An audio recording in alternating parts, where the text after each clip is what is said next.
share screen-nya.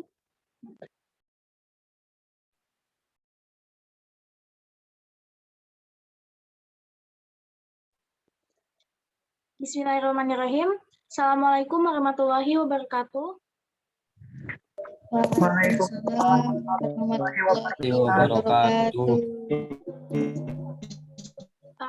Pertama-tama, ada Bapak Dr. Supriyadi, SPD, selaku dosen pengampu pada Emotional Intelligence.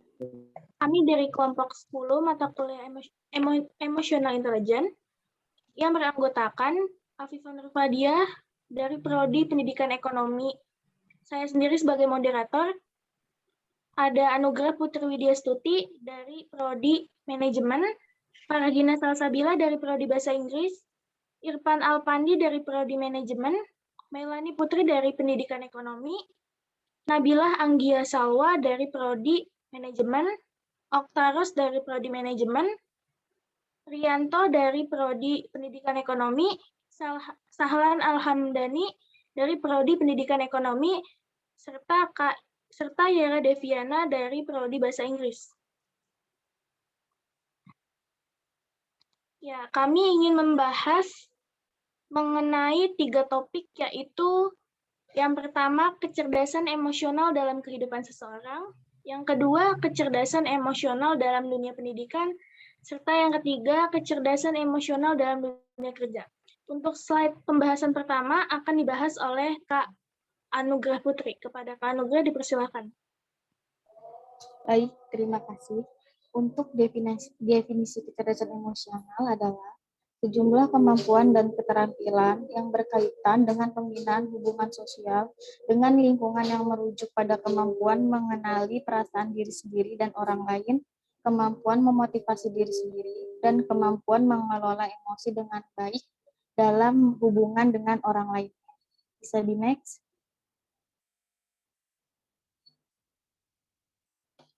Untuk indikasi kecerdasan emosional ada 5. Yang pertama, kemampuan mengenali emosi sendiri. Orang yang mengenali emosi dirinya akan peka terhadap suasana hati, ia akan memiliki kejernihan pikiran sehingga seseorang itu akan mandiri dan yakin atas batas-batas yang mereka bangun, kesehatan jiwanya bagus, dan cenderung berpikir positif tentang kehidupan. Yang kedua, kemampuan mengelola emosi. Seseorang yang bisa mengelola emosi tidak akan larut dalam perasaan. Ketika kebahagiaan datang, tidak diungkapkan dengan berlebihan, dan ketika merasa menderita, tidak membiarkan perasaan negatif langsung tidak terkendali. Yang ketiga, kemampuan memotivasi diri sendiri. Motivasi melengkapi semua pergerakan dorongan-dorongan dalam diri yang menyebabkan orang yang termotivasi mempunyai keinginan dan kemampuan untuk menghadapi dan mengatasi rintangan-rintangan. Yang keempat, kemampuan mengenali emosi orang lain. Kemampuan mengenali emosi orang lain, empati, adalah bereaksi terhadap perasaan orang lain dengan respon dan emosional yang sama dengan orang lain tersebut. Yang kelima, kemampuan membina hubungan. Kemampuan membina hubungan adalah kemampuan seseorang yang sanggup mengelola emosi orang lain sehingga tercipta keterampilan sosial yang tinggi dan membuat pergaulan seseorang lebih luas. Seseorang dengan kemampuan ini cenderung memiliki banyak teman, pandai bergaul, dan populer. Ya, terima kasih Kak Anugrah atas penjelasannya. Selanjutnya akan dijelaskan oleh Kak Farah. Kepada Kak Farah dipersilakan. Baik, di sini ada macam-macam kecerdasan emosional. Yang pertama ada amarah, yang berikut beringas, mengamuk, benci, kesal hati, jengkel. Dan yang kedua ada kesedihan, yaitu pedih, sedih, muram, melankolis, mengasihi diri, putus asa. Yang ketiga ada malu, yaitu malu hati dan kesal. Yang keempat ada terkejut, yaitu terkesiap. Yang kelima ada rasa takut, yaitu cemas, gugup, khawatir, was-was, tidak tenang. Yang keenam ada kenikmatan, yaitu bahagia, gembira, riang, senang, puas, terhibur. Yang ketujuh ada jengkel, yaitu hina, jijik, muak, dan tidak suka. Yang kedelapan yaitu cinta, dan yaitu persahabatan, penerimaan, dan kepercayaan. Nah, berikut ada faktor yang mempengaruhi kecerdasan emosional, yaitu ada 3, yaitu faktor psikologis, merupakan faktor yang berasal dari diri individu, membantu individu dalam mengelola, mengontrol, mengendalikan, dan mengkoordinasi keadaan emosi agar terinvestasi dalam perilaku secara efektif. Yang kedua ada pelatihan emosi, yaitu menciptakan kebiasaan rutin tersebut akan menghasilkan pengalaman yang berujung pada pembentukan. Nilai reaksi emosional apabila diulang-ulang pun akan berkembang menjadi suatu kebiasaan. Yang ketiga ada faktor pendidikan. Pendidikan dapat menjadi salah satu sarana belajar individu untuk mengembangkan kecerdasan emosi. Individu mulai dikenalkan dengan sebagai bentuk emosi bagaimana mengelola melalui pendidikan. Ya, terima kasih Kak Farah atas penjelasannya. Slide selanjutnya akan dijelaskan oleh Kak Irfan. Kepada Kak Irfan, dipersilakan.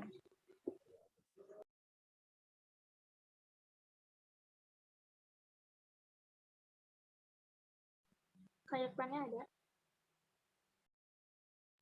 Kecerdasan emosional dalam kehidupan seseorang terdiri dari 4 indikator. 1. Kesadaran diri. 2. Pengelolaan diri. 3. Kesadaran sosial. 4. Pengelolaan relasi. Sejumlah kemampuan dan keterampilan yang berkaitan dengan pembinaan hubungan sosial dengan lingkungan yang merujuk pada kemampuan mengenali perasaan diri sendiri dan orang lain, kemampuan memotivasi diri sendiri, dan kemampuan mengelola emosi dengan baik dalam hubungan dengan orang lain. Next slide. Manfaat atau hal yang dipengaruhi oleh kecerdasan emosional pada kehidupan seseorang digambarkan dengan mata rantai, antara lain performa di sekolah atau kantor, kesehatan fisik, kesehatan mental, kecerdasan sosial, dan hubungan.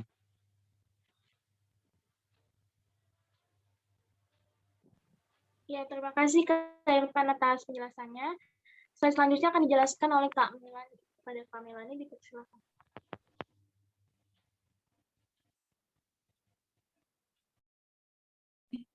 Iya, baik. Selanjutnya, ada kecerdasan emosional dalam dunia pendidikan.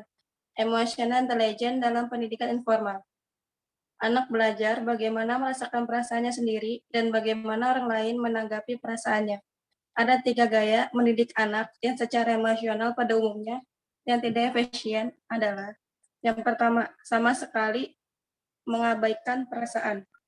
Orang tua seperti itu memperlakukan emosional anaknya sebagai hal kecil atau gangguan. Yang kedua, terlalu membebankan. Orang tua seperti itu peka terhadap perasaan anak, tetapi beranggapan bahwa apa yang dilakukan anak dalam menangani emosinya sendiri adalah baik. Yang ketiga, menghina. Tidak menunjukkan penghargaan terhadap perasaan anak. Bisa di next, Kak. Ya, selanjutnya ada keterampilan emotional intelligence yang penting diajarkan oleh orang tua untuk prestasi anak di sekolah adalah sebagai berikut. Yang pertama, ajari anak mengharapkan keterampilan. Yang kedua, sediakan kesempatan pada anak untuk menguasai dunia. Yang ketiga, berikan pendidikan yang relevan dengan minat dan gaya belajar anak. Yang keempat, ajari anak mempelajari sikap tidak mudah menyerah. Dan yang terakhir, ajari anak pentingnya menghargai dan mengatasi kegagalan.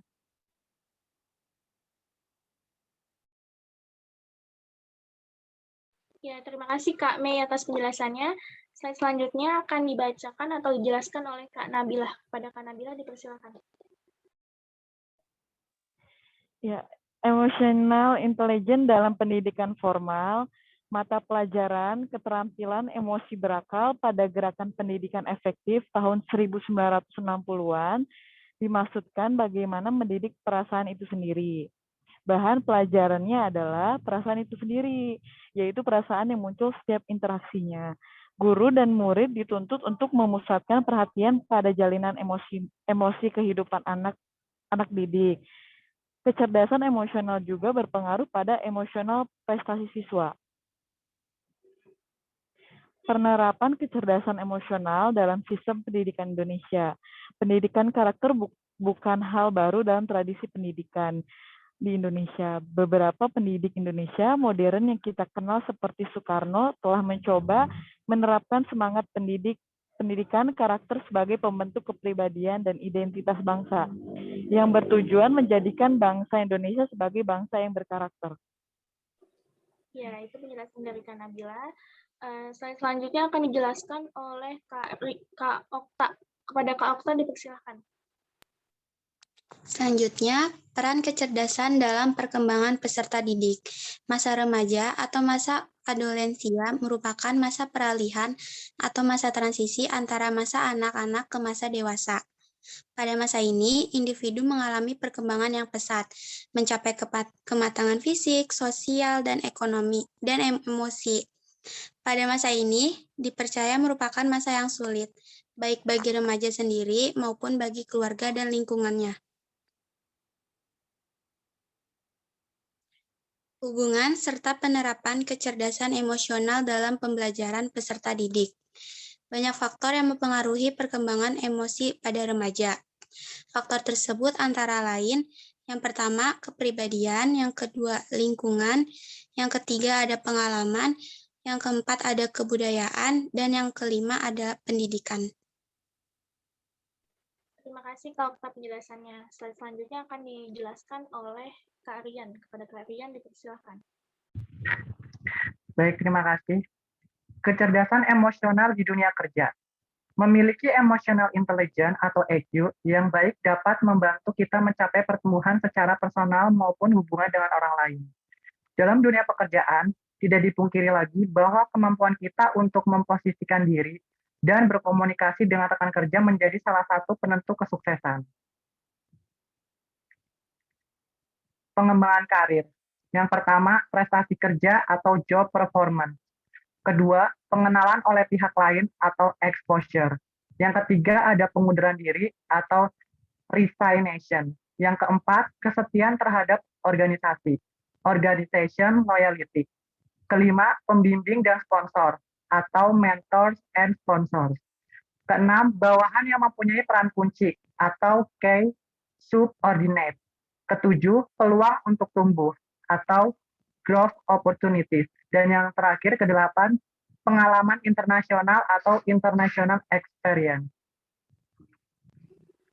Ya, terima kasih Kak Rian atas penjelasannya. Slide selanjutnya akan dibacakan atau dijelaskan oleh Kak Sahlan. Kepada Kak Sahlan dipersilakan. Baik, selanjutnya manfaat kecerdasan emosional bagi karir, yaitu membantu membina hubungan dengan orang lain, mengembangkan jenjang karir, mampu memecahkan masalah, manajemen stres lebih baik, mengatakan produktivitas. Baik, selanjutnya. Area kecerdasan emosional yang dapat dikembangkan. 1. Self-awareness atau kesadaran diri. 2. Managing yourself atau regulasi diri. Ketiga, social awareness atau kesadaran sosial. Yang keempat, relationship management atau membangun hubungan dengan orang lain. Terima kasih Kak Sahlan atas penjelasannya. Slide yang akan dijelaskan oleh Kak Ira. Kepada Kak Ira dipersilakan. Oke, terima kasih Afifah. Cara meningkatkan kecerdasan emosional, yaitu ada 3. Yang pertama, mendengarkan secara aktif. Mendengar dan menyimak itu berbeda. Kalau mendengar, kita sekedar mendengarkan apa yang orang lain bilang, tapi kita tidak paham. Tapi kalau menyimak, berarti kita mendengarkan dan mencoba memahami apa yang orang lain bicarakan. Selanjutnya yaitu mood journaling. Kesadaran diri adalah kemampuan mengenali emosi diri sendiri dan tahu bagaimana cara mengelola dan mengekspresikannya dengan baik. Yang terakhir adalah kendalikan respon terhadap emosi. Jadi kamu akan lebih bisa mengontrol apa yang keluar dari mulut dan pikiran kamu. Terima kasih. Ya, sekian presentasi dari kelompok 10. Kurang lebihnya mohon maaf apabila ada kesalahan kata atau pengucapan. Jangan lupa like, komen, dan subscribe ya. Wabillahi taufiq wal hidayah. Wassalamualaikum warahmatullahi wabarakatuh. Waalaikumsalam warahmatullahi wabarakatuh.